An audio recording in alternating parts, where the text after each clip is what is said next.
9.8 and 9.7, none of them something there.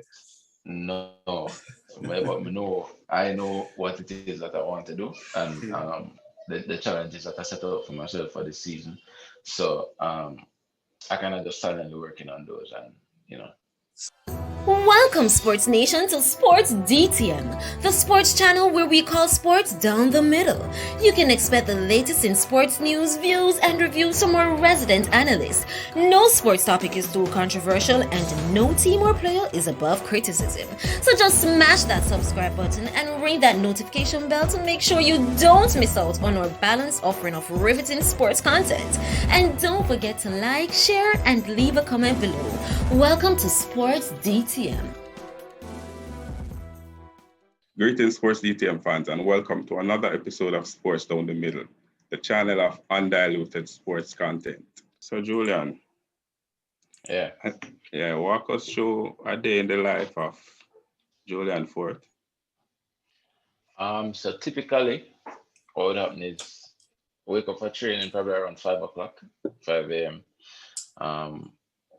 Get ready to go train till probably about, depending on the day, the training type of training that would vary. So probably train up until about 9.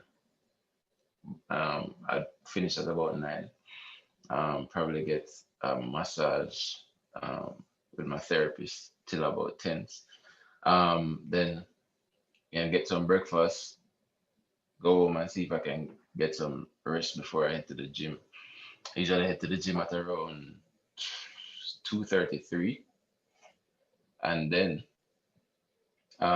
gym. Sometimes I have plyometric sessions after gym, and then finish at around 5:36, and then head home to basically do it all over again. And this is every day.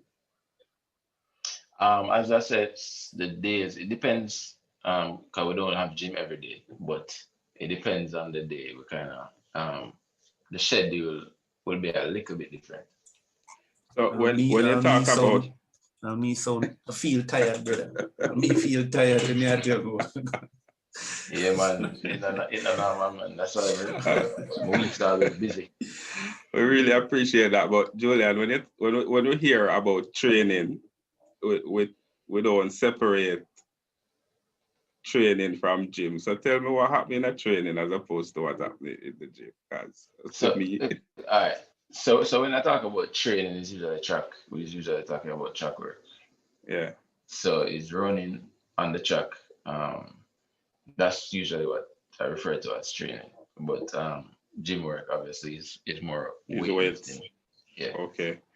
You mentioned breakfast, and every time I think of an athlete, I think like food is the hardest thing for them to choose because of all of the substances that are not allowed. So how easy it is to find food and to eat? To be very honest, you don't really have to. A lot of things that people get banned for is not in the regular food. It's not a big problem. You just eat basically regular food. Food. Yeah, I try to eat healthier, but not necessarily eating to try to avoid certain substances, because that's not usually found in regular food. Okay, very interesting, and I suppose that settles a lot of issues that are out there. All right, Julian, I noticed that you said that you ate breakfast after training. Why is this important and not before training? Well, in terms of the time that we train and the intensity of training, you can't really eat before you train. You can probably have something light, probably a granola bar, some fruits. But if you're somebody that vomit when you train, you don't want trouble that. But might as well just Because sometimes we full up our belly, that Julian. We can go out there full our belly because we say we are going to lift whole heap of weight. But it is important. It makes sense to work out then eat. Yeah, man, it makes more sense. You just fuel after, replenish everything we use. Okay. We know there's a lot of physical preparation that goes into being a successful athlete. So walk us through the mental and psychological preparation that you have to do for training and when you have a meet or you're on the track. So meets feel different from training. So it's a different kind of mental kind of preparation that you have to do. Training is more about handling like in terms of mental preparation, it's more about handling a hard session or that kind of thing. Whereas preparing for mental preparation for a meet is more about preparing mentally so that you execute how you're supposed to execute. So I mean it's kind of different, but it's more about just handling your nerves and being able to execute under a certain amount of pressure. So you're As you're talking about, you're still nervous when you go on meets? After the gun? No, man. Any other before? Oh, when my guy meet, that's it. Yeah, when you got meet. It depends. It depends. But there are always usually some pre-race jitters, but I think those can be helpful. What type of music you listen to can I help you through? Music don't really help with nerves for me. It get me in a certain kind of zone. It get my adrenaline going. It get me, energized and thing. But I don't think it really help with nerves. It just kind of get me in the competition mode. But is there a different feeling when you're on the blocks for the first time? Mark said go and you hear the gun as opposed to everybody in the race false start and you have to do this again. Is there a different set of nerves that kick in at that point? No, it kind of just feel the same. And sometimes I see people react by crying whenever the officials say you're fast started. Does that, how you feel if that is to happen to you? Or when I fast started before, if I'm not mistaken, it was 2016 Olympic trials, so last Olympics national trials. Fast started in the heats of the first round. The heats of the 100. Wow. I mean, we couldn't really do nothing about it. My fast start, so I would just go out of the race. Well, that must have been devastating. I mean, it is every 4 years you wait for this.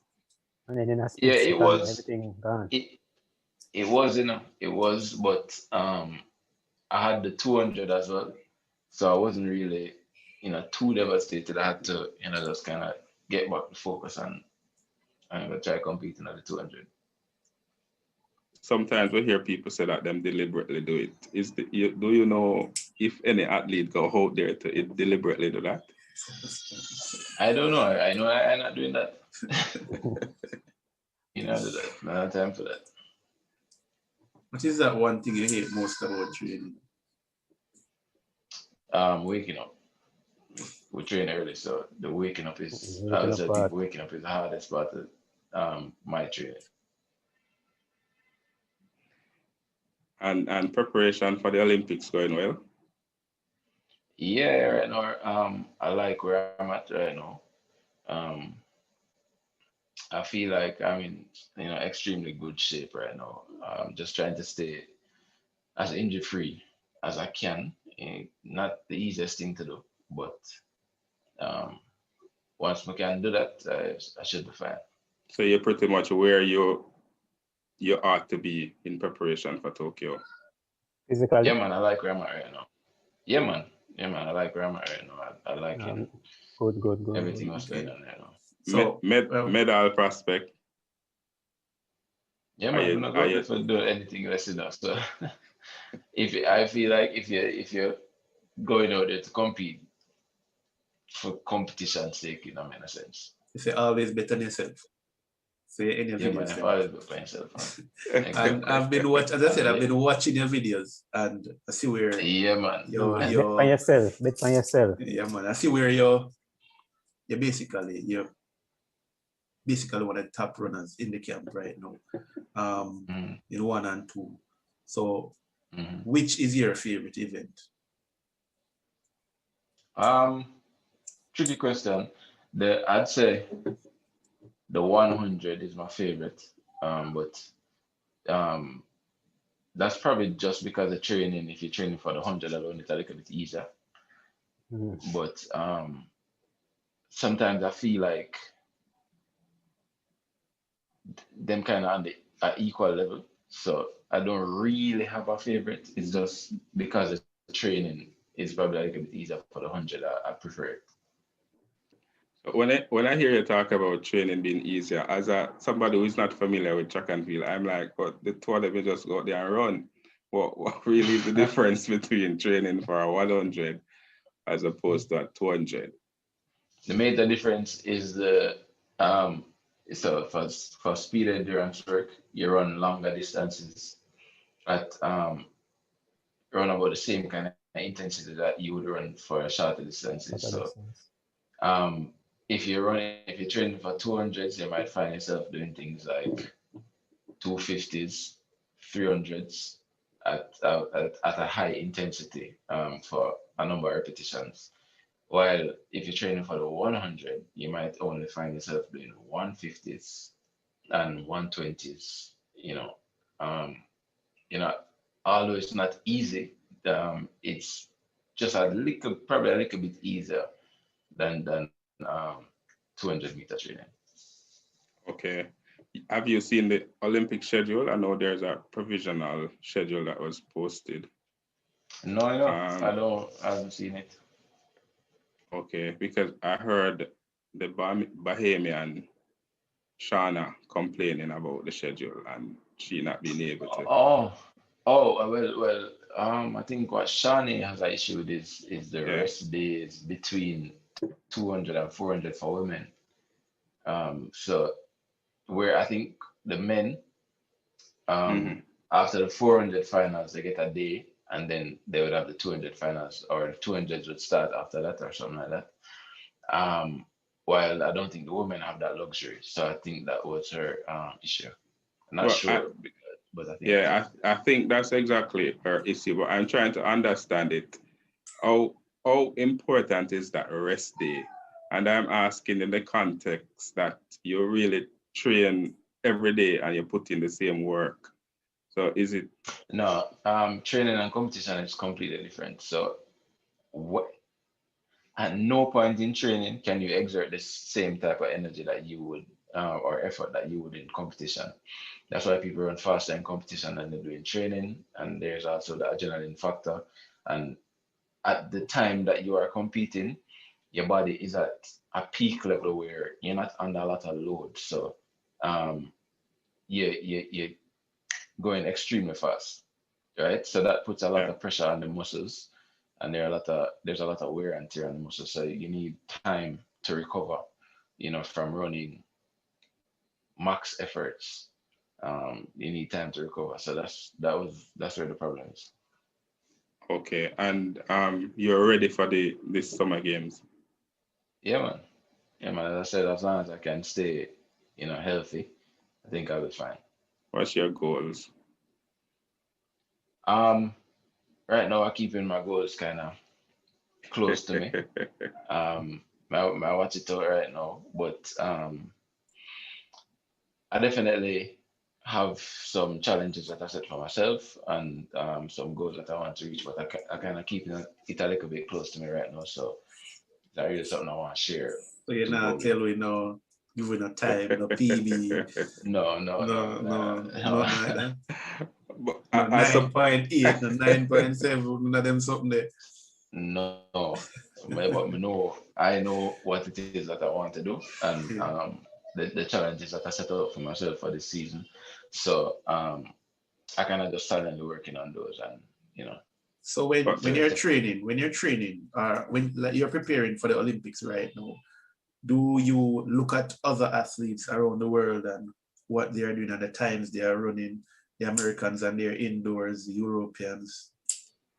Well, so I'm a fan of the sport, so I follow track meets.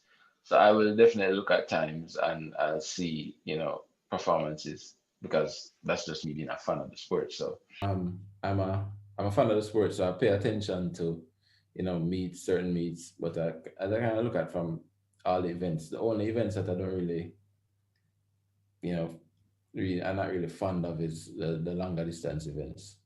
But I'm a big field events fan, especially the male long jump. So yeah, I follow it, but it's not to try to measure up against whoever I'm competing with. Okay, it doesn't affect your mental state or your training? No. You like our chances, Team Jamaica? Right now, I think we'll be fine. I think, especially with the kind of energy and thing that we have going into these competitions now, I think we kind of feel like we have something to prove, but I think we'll be fine. So you're under a certain level of pressure then. We're under pressure because everybody expecting, the Jamaicans, what will happen with these fresh Jamaicans coming up after the Bolt era? Yeah. What you feel about that? I don't know if I'd consider myself after the Bolt era, because I was kind of in the Bolt era. In the Bolt era. I've been, competing at the senior championships from 2012. You might take off the pressure off him. Smart. No, man, I'm under no pressure, because I don't feel like I have anything to prove to anybody. I have some targets that I want to meet for myself, but I'm not under pressure. I don't feel like I'm under pressure by anybody, because at the end of the day, it don't matter what happened. It's still going to be me. You know what I mean? So win or lose, it's still going to be me. It's not going to be anybody else. So I kind of just have my targets and my goals set out. So and part of that target, pressure by anybody is myself. Okay, and part of that target is to qualify for both the 100 and 200 meters for the Olympics, right? Yeah. And also to run the 4x1. Well, yeah. Once you qualify for the 100, you look into the 4x1 as well afterwards. So yeah. All right, cool. Have you participated in any of the qualifying trials so far? Yeah, I was at the one yesterday. So I ran a 400 yesterday. What was the time? It was 48.4, I believe. 48.4 something. I don't remember exactly. 42.48. Something like that. Yeah, 48.4. Not bad. Not bad. And it was 400 in a little while too. So yeah, it's not too bad. So everything going well as far as you're concerned? Yeah, man.